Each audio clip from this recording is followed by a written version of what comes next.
With former President Donald Trump out of the picture, Ron DeSantis and Vivek Ramaswamy will be center stage for the first Republican primary debate. The two candidates will share the prime position based on their poll numbers, according to an official lineup shared by Fox News on Tuesday. A super PAC supporting Trump, meanwhile, is trolling his GOP rivals with a new website depicting them as vice presidential contenders. And what's next for the candidates, like Miami Mayor Francis Suarez, who failed to qualify for the debate? Here's what to know from the campaign trail on Tuesday. Debate lineup revealed. The Republican National Committee said earlier this year the stage lineup would be determined by polling data.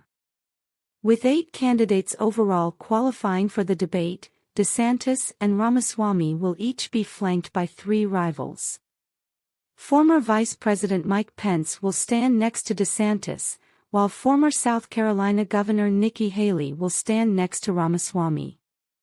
In the 5th and 6th positions are former New Jersey Governor Chris Christie and South Carolina Senator Tim Scott. Former Arkansas Governor Asa Hutchinson and North Dakota Governor Doug Burgum are in the 7th and 8th positions, respectively. DeSantis looks to fundraise off debate. DeSantis' campaign will host an all-day fundraiser with donors in Milwaukee the day after the debate, sources confirmed to ABC News.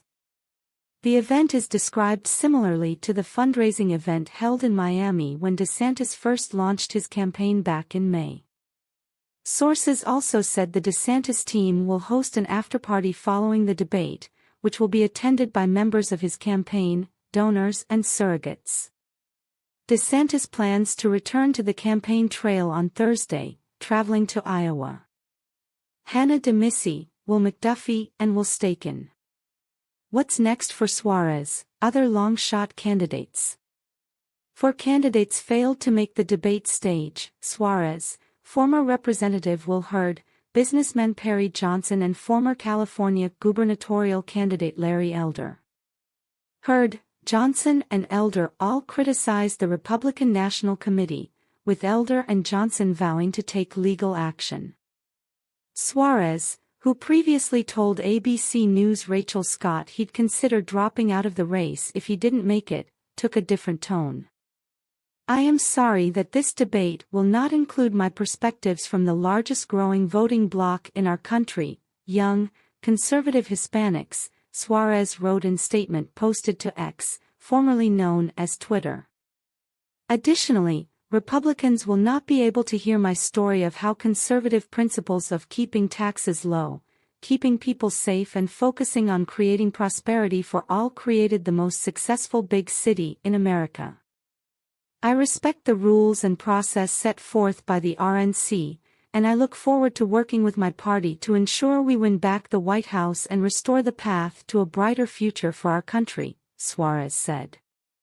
In the statement, Suarez didn't make it explicitly clear his campaign will continue. Responding to ABC News' request for comment, a spokesperson for Suarez's campaign still did not clarify if he'll stay in the presidential race, replying, "This is the only statement for the time being." Hannah DeMissy and Will McDuffie. Pro-Trump PAC trolls rivals as Veep contenders. Make America Great Again Incorporated is trolling the other presidential candidates ahead of Wednesday's Republican debate, dubbing it the Vice Presidential Debate 2024, and creating a website. The website asks people to vote below for your favorite VP, featuring bobbleheads of each candidate that made the debate stage. If you click on a candidate's bobblehead, a quote they've previously said praising Trump pops up along with attacks on the candidate. The site depicts a fly on Pence's head, a reference to his vice presidential debate against Kamala Harris in 2020 when a fly landed on him for several minutes. The Pence quote reads, "President Trump restored American credibility on the world stage. We're standing with our allies, we're standing up to our enemies." Surin Kim and Lily Ipsa. How some candidates are preparing. Ramaswamy has followed up on a video of him playing tennis with more debate prep, this time posting a clip of himself in the gym.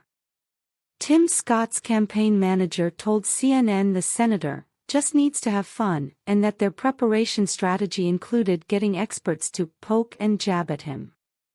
According to a source familiar, Scott is already in Milwaukee with his family, most notably his mother, Miss Frances.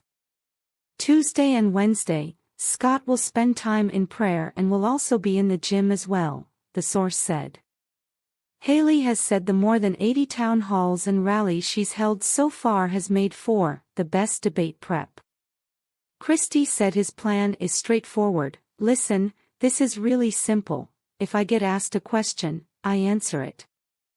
I know that makes me different than everyone else running for president. I don't read off scripts, I speak my mind. Scott jabs at DeSantis on debate eve. Scott called one of his fellow candidates' insinuations hogwash when responding on Tuesday to Florida Governor Ron DeSantis, saying that he himself is the only candidate debating whose sole purpose for running is to be president. DeSantis suggested on Fox News on Monday that some people were aiming to be chosen as vice president or to receive a cabinet position. It's called hogwash. Any candidate that goes through the process of preparing to be President of the United States, who wants to be anything other than the President of the United States, they, A, should not be in the race, B, should not be on the stage, and C, it's just completely ridiculous, Scott told Fox News Radio. Every single person on that stage, I hope and pray, wants to be the leader of the free world. If you do not, don't show up for the debate, Scott fired back.